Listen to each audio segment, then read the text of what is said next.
Paper leak मामले से जुड़ी हुई बड़ी खबर आपको बता रहे हैं। तीसरे चरण की शिक्षक बहाली परीक्षा को लेकर बहुत बड़ी खबर पटना से सामने आ रही है। पेपर लीक में ईओयू की तरफ से बहुत बड़ा खुलासा कर दिया गया है। एक दिन पहले ही पेपर लीक हो गया था। बहुत बड़ी खबर आपको बता रहे हैं। शिक्षक बहाली से जुड़ी हुई अभ्यर्थियों से बहुत मोटी राशि ली गई थी। माफियाओं ने कुल मिलाकर 10-10 लाख रुपए प्रति अभ्यर्थी वसूले थे। बहुत बड़ी खबर इस वक्त की पटना से आपको बता रहे हैं। ये बहुत बड़ी जानकारी दे रहे हैं। शिक्षक बहाली से जुड़ा हुआ ये पूरा मामला बताया जा रहा है। पेपर लीक का ये मामला है। तीसरे चरण की शिक्षक बहाली परीक्षा से जुड़ी हुई बहुत बड़ी खबर आपको बता रहे हैं। हिरासत में 270 अभ्यर्थी हैं। इस पूरी खबर की अधिक जानकारी के साथ संवाददाता संजय कुमार हमारे साथ फोन लाइन पर है। संजय, बहुत बड़ी खबर है, कैसे खुलासा हुआ?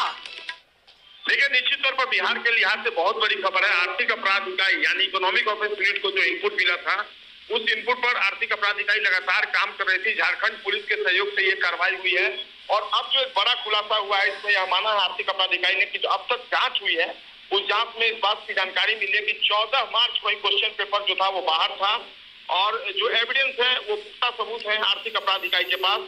और इस बात की भी जानकारी मिली है कि जो 270 अभ्यर्थी पकड़े गए हैं और संगठित गिरोह के कई सदस्य जो आर्थिक अपराध इकाई की गिरफ्त में इस वक्त आए, उन्होंने कई चौंकाने वाले खुलासे किए हैं। सैकड़ों की संख्या में एडमिट कार्ड रिकवर किया गया है और जो क्वेश्चन पेपर है वो आउट हो गया था। आर्थिक अपराध इकाई इस बात को एक्सेप्ट कर रहा है और प्रति स्टूडेंट 10 लाख रुपए की वसूली की गई थी। इस सारे मामले की गंभीरता को देखते हुए आर्थिक अपराध इकाई ने आज यानी 16 मार्च को अपने ही थाने में, आर्थिक अपराध इकाई के थाने में 420-467। संजय, ये बताइए कि 270 अभ्यर्थियों के अलावा क्या कुछ और भी अभ्यर्थी हैं जो अभी हिरासत में नहीं लिए गए हैं लेकिन वो भी शामिल हैं? देखिए, बिल्कुल अभी जांच चल रही है और जो आर्थिक अपराध इकाई के सूत्र हैं वो बता रहे कि इस मामले में और कार्रवाई होगी। और सबसे बड़ी बात कि आर्थिक अपराध इकाई अब अनुशंसा करेगी इस पूरे मामले में। जो परीक्षा है सबूत के साथ रिपोर्ट देगी बीपीएससी को और बीपीएससी के ऊपर यह फैसला निर्भर करता है कि वह परीक्षा को कितना जल्दी रद्द करने की घोषित करता है। संजय, एक जानकारी आपसे और भी लेंगे कि ये माफियाओं का गिरोह कहां से आया था, ये कौन है, क्या इस बाबत कोई जानकारी आपके पास? क्या ये राजधानी पटना से ही पूरा गिरोह सक्रिय था?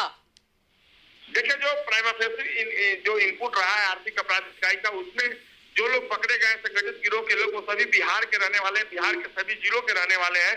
4-5 जिलों का नाम भी सामने आया है और उसी आधार पर यह कार्रवाई की गई है। और जैसे जैसे जांच परत दर परत आगे बढ़ेगी, निश्चित तौर पर कई लोग और बेनकाब होंगे, इस बात से इनकार नहीं किया सकता। संजय, ये भी बताइए कि अब आगे शिक्षा विभाग की तरफ से भी क्या कोई कार्रवाई की जा सकती है, क्योंकि इस पर शिक्षक अभ्यर्थियों का भविष्य है। जो अभ्यर्थी अपनी मेहनत से इस परीक्षा में बैठे होंगे, जाहिर सी बात है उनके लिए ये बहुत ही परेशानी वाली बात है कि अब आगे क्या होगा। देखिए, निश्चित तौर पर ऐसा अभ्यर्थियों के लिए निराशाजनक स्थिति है ये, लेकिन बहरहाल मामला ये आर्थिक अपराध इकाई और बीपीएससी के बीच का है। क्योंकि आर्थिक अपराध इकाई जो बीपीएससी है उसको शिक्षा विभाग ने अपनी तरफ से रिक्तियां भेज दी थी, एग्जाम कंडक्ट करवाया शिक्षा विभाग ने और कार्रवाई अब आर्थिक अपराध इकाई की टीम कर रही है। तो ऐसे में शिक्षा विभाग का कोई रोल नहीं बचा है, लेकिन आगे से भविष्य में किस तरीके से पेपर, क्योंकि बीपीएससी का दावा था कि पेपर लीक नहीं हो सकता है, ये दावा किया गया था, इस तरीके से इंतजाम किया गया है कि इस तरीके से कह सकते हैं कि व्यवस्था की गई थी कि पेपर कहीं से आउट नहीं होगा। लेकिन एक बहुत बड़ा चौंकाने वाला खुलासा वाकई संजय, ये देखने वाली बात होगी कि अब इस पूरे मामले पर आगे क्या कुछ कार्रवाई होती है। लेकिन ये बहुत ही निराशाजनक बात है उन अभ्यर्थियों के लिए जिन्होंने अपनी परीक्षा पूरी कड़ी लगन और मेहनत के बाद दी है। सवाल तो बार बार बिहार की शिक्षा व्यवस्था पर इसीलिए उठता है क्योंकि कई बार कभी रिजल्ट में गड़बड़ी होती है तो कभी परीक्षा की पेपर या क्वेश्चन ही लीक हो जाता है। बहुत बहुत शुक्रिया आपका, पूरी खबर पर नजर बनाए रखें। बहुत बड़ी खबर।